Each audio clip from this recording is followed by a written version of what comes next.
Всем привет и добро пожаловать на мой канал, посвященный лепке из полимерной глины. И сегодня я поделюсь с вами очень простой идеей создания сережек в технике имитации ткани. Буду рада, если эта идея вам понравится и пригодится. Делитесь своими результатами в Instagram и не забывайте отмечать меня на фотографиях. Для работы я решила использовать 3 оттенка полимерной глины. Для самих цветов использую глину из серии камня снежный мрамор, номер у меня 801. Для сердцевинки цветков подойдет классический лимонный под номером 132. Это нежный пастельный оттенок желтого цвета. За основу самих сережек использую очень красивый оттенок персидская сирень номер 417. И для начала нам нужно хорошенечко разогреть глину, размяв ее в руках. После того, как глина стала мягкой и податливой, приступаем к лепке. Раскатываем каждый цвет глины на пастомашине или скалочкой. Толщина должна не превышать 2 мм. Также для работы я буду использовать вот такие каттеры от компании Metal Clay Studio. Набор каттеров данной формы включает в себя 3 размера в зеркальном отражении. Размер каждого каттера указан на ярлычке. Я использую каттеры среднего размера. На раскатанной основе розового цвета оставляю небольшой отпечаток, чтобы ориентироваться, как у нас будет располагаться рисунок на глине. Также подготавливаю желтую пластиковую глину с эффектом камня. Для них я решила использовать маленькие каттеры. Один в виде цветка, а второй просто круглой формы. Цветочным каттером вырезаю глину по контуру всей заготовки. То же самое делаю и на второй сережке. Аккуратненько вынимаю вырезанную глину, чтобы не сбить основное полотно.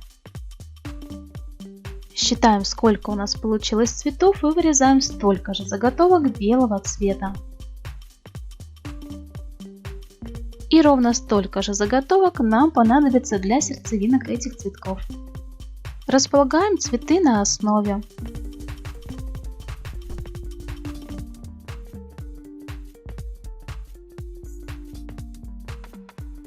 Каттером вырезаем сердцевинки, убираем их, оставляя пустое пространство, и заполняем желтой пластикой. Накрываем глину плотной пленкой, у меня это обычная обложка от тетради. Теперь нам нужно выровнять ее поверхность, стараясь ее не деформировать. Для этого можно использовать какую-то ненужную карточку или плотный картон. Проходимся ей по всей поверхности, снимаем пленку и уже теперь прокатываем скалочку. Наша глина зафиксировалась, цветочки у нас практически не деформируются, поэтому можно теперь прокатать скалкой, чтобы глина по краю приклеилась друг с другом. Теперь самое главное. Мы используем тот же каттер, которым вырезали цветы, и на каждом из рисунков делаем отпечаток, но не очень глубоко. Если края рисунка и каттера немного расходятся, в этом нет ничего страшного. Теперь спицей, зубочисткой или иглой наносим текстуру на центральную часть каждого цветка. Каттером вырезаем заготовки для будущих сережек.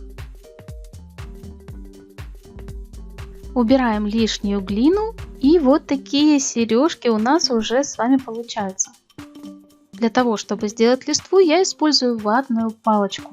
Срезаю ее под углом и делаю отпечатки на глине. Стеком рисую центральные бороздки. Пусеты у меня будут небольшой круглой формы, и для них я использую желтую пластику. Раскатываю ее в тонкий пласт. Учитывайте повторный обжиг, поэтому толщина пласта должна быть 1–1,5 мм, так как у нас еще добавится задняя стенка. Плотным слоем на ее поверхность наношу золотой перлекс. Чтобы сделать ровную, аккуратную форму пусетом, накрываю ее тонкой пищевой пленкой и уже через пленку вырезаю круглым каттером заготовки. Так стенки наших пусет получатся округлыми и будут иметь обтекаемый вид. Спицей добавляю текстуру по всей заготовке. На этом этапе отправляем наши заготовки на первый обжиг в духовой шкаф, придерживаясь той температуры, которая указана на вашей упаковке глины, или при той температуре, при которой вы обычно обжигаете свои изделия. Задняя стенка самих подвесок выглядит не очень красиво, поэтому мы ее оформляем, закрывая тонким слоем однотонного цвета. Вырезаю глину по контуру, приклеиваю ее к основе и срезаю лишнюю пластику с краев. Чтобы не было видно отпечатков от пальцев, добавляем текстуру изнаночной стороне сережек. Подготавливаем небольшое количество глины, размещаем ее по центру пусеты и приклеиваем к обожженной заготовке. Тут также с краев срезаем лишнюю глину. И по желанию тоже можно добавить текстуру. Снова отправляем заготовки на обжиг. Температуру и время используем ту же самую. Отверстие подкрепления можно проделать перед обжигом, я же использую для этого дрель. Покрываем подвески коричневой акриловой краской, стараясь заполнить все углубления рисунка. Нам нужно, чтобы краска четко заполнила каждый прорисованный контур на заготовке. Ждем несколько минут, чтобы краска впиталась, она подсохла, и снимаем ее влажными салфетками или используя мелкозернистую наждачную бумагу. Бумагу я обычно использую от 2500 до 1200. По мере того, как мы снимаем верхний слой краски, у нас начинает прорисовываться контур рисунка, который мы с вами наносили, используя катер и ватную палочку. Вот такие заготовочки у нас с вами получаются. Их можно оставить без изменений, а можно покрыть лаком. Я все-таки покрываю лаком, чтобы они были немного блестящими, и заодно лак убережет краску от стирания. Для крепления использую колечки на 8 мм. Соединяем пусеты и подвески вместе. У нас получаются яркие летние серьги. Они очень легкие и удобные во время носки.